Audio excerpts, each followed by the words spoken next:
ಇವತ್ತು ನನ್ನ ಹತ್ರ ಮೋಟೋರೋಲಾ ಕಂಪನಿಯಿಂದ Moto Edge 60 pro smart phone ಇದೆ. ಈ ಸ್ಮಾರ್ಟ್ ಫೋನ್ ಅಲ್ಲಿ ನಮಗೆ 6.7 ಇಂಚ್ ನ ಕರ್ವ್ಡ್ ಓಲೆಡ್ ಡಿಸ್ಪ್ಲೇ ಸಿಗುತ್ತೆ ವಿತ್ 120 ಹರ್ಟ್ಸ್ ರಿಫ್ರೆಶ್ ರೇಟ್. ಜೊತೆಗೆ ನೀವು ಬಿಸಿಲಿಗೆ ಹೋದ್ರೂ ಕೂಡ ಈ ಡಿಸ್ಪ್ಲೇ ಬ್ರೈಟ್ ಆಗೇ ಇರುತ್ತೆ, ಯಾಕಂದ್ರೆ ಇದರಲ್ಲಿ 4500 ನಿಟ್ಸ್ ನ ಪೀಕ್ ಬ್ರೈಟ್ನೆಸ್ ಇದೆ. ಅಂಡ್ ಸ್ಕ್ರೀನ್ ಪ್ರೊಟೆಕ್ಷನ್ ಗೆ ಅಂತ ಕಾರ್ನಿಂಗ್ ಗೋರಿಲ್ಲಾ ಗ್ಲಾಸ್ 7i ಕೂಡ ಇದೆ. ಈ ಸ್ಮಾರ್ಟ್ ಫೋನ್ ಗೆ 8.24 mm ಥಿಕ್ನೆಸ್ ಇದೆ ವಿತ್ ಜಸ್ಟ್ 186 ಗ್ರಾಮ್ಸ್. ಅಂಡ್ ಇದರ ಡಿಸೈನ್ ಅಂಡ್ ಬಿಲ್ಡ್ ಕ್ವಾಲಿಟಿ ಸಖತ್ ಪ್ರೀಮಿಯಂ ಆಗಿದೆ. ಈ ಸ್ಮಾರ್ಟ್ ಫೋನ್ ನ ಅಲ್ಲಿ ನಮಗೆ ಟ್ರಿಬಲ್ ಕ್ಯಾಮೆರಾ ಸಿಗುತ್ತೆ, 50 ಮೆಗಾ ಪಿಕ್ಸೆಲ್ ನ ವೈಡ್ ಕ್ಯಾಮೆರಾ, 50 ಮೆಗಾ ಪಿಕ್ಸೆಲ್ ನ ultra wide camera and 10 mega pixel ನ ಟೆಲಿಫೋಟೋ ಕ್ಯಾಮೆರಾ ಸಿಗುತ್ತೆ. ಅಂಡ್ ಫ್ರಂಟ್ ಅಲ್ಲಿ ಕೂಡ 50 ಮೆಗಾ ಪಿಕ್ಸೆಲ್ ನ ಒಂದು ಕ್ಯಾಮೆರಾ ಸಿಗುತ್ತೆ. ಈ ಸ್ಮಾರ್ಟ್ ಫೋನ್ ನ ರೇರ್ ಕ್ಯಾಮೆರಾದಲ್ಲಿ ನಾವು ಒಳ್ಳೆ ಪೋರ್ಟ್ರೇಟ್ ಫೋಟೋಸ್ ನ ತಗೋಬಹುದು, ಫ್ರಂಟ್ ಕ್ಯಾಮೆರಾದಲ್ಲಿ ಒಳ್ಳೆ ಗ್ರೂಪ್ ಸೆಲ್ಫೀಸ್ ನ ತಗೋಬಹುದು.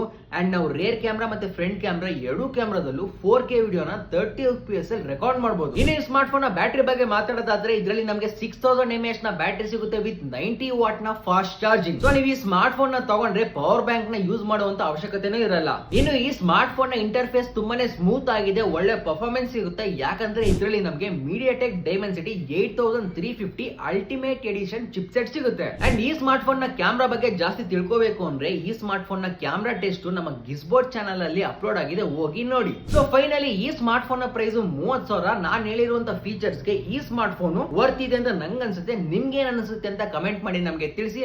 ಅಂಡ್ ಇದೇ ತರ ಹೆಚ್ಚಿನ ಕಂಟೆಂಟ್ ಗಳಿಗಾಗಿ ನಮ್ಮ ಪೇಜ್ ನ ಫಾಲೋ ಮಾಡಿ.